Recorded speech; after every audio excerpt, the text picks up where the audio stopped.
আমি জানতে চেয়েছিলাম যে স্কুলের যে পাঠ্য এনসিইআরটির যে টেক্সট বুক গুলো, সেই টেক্সট বুক গুলো থেকে বিভিন্ন জিনিস বাদ যাচ্ছে।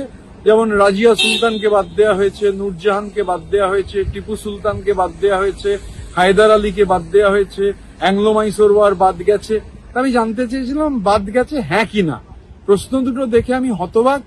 হ্যাঁও বলা নেই, নাও বলা নেই, কিন্তু যেটা প্রকৃতপক্ষে ঘটনা যে সব বাদ দিয়ে দিচ্ছেন। শুধুমাত্র এই ধরনের ইতিহাসের চরিত্র বাদ যাচ্ছেন তা নয়, মানে মানুষের বিবর্তনবাদ, থিওরি অফ এভলিউশন, ডারউইনের থিওরি অফ এভলিউশন পর্যন্ত বাদ দিয়ে দিয়েছে।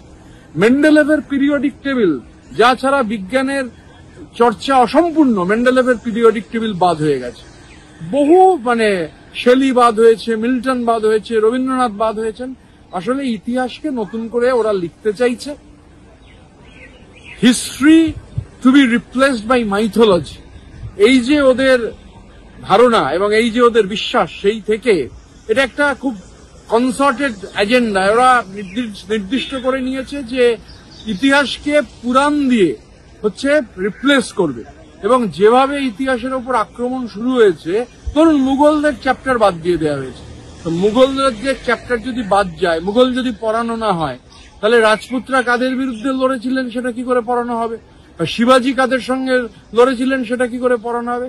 আসলে বিজেপি যাকে বলে যে স্যাফ্রনাইজেশন, কমিউনালাইজেশন অব এডুকেশন ক্যারিকুলাম, এটা সাংঘাতিকভাবে ঘটছে। ওরা ওদের মতো করে ইতিহাস লিখতে চাইছে। বিজেপির যে ধারাভাষ্য, আরএসএস এর যে ধারাভাষ্য, সেইভাবে ইতিহাস লেখার চেষ্টা হচ্ছে। চরিত্র, ইতিহাস আপনার পছন্দ হতে পারে, নাই হতে পারে, ইতিহাসকে এভাবে মোছা যায় না।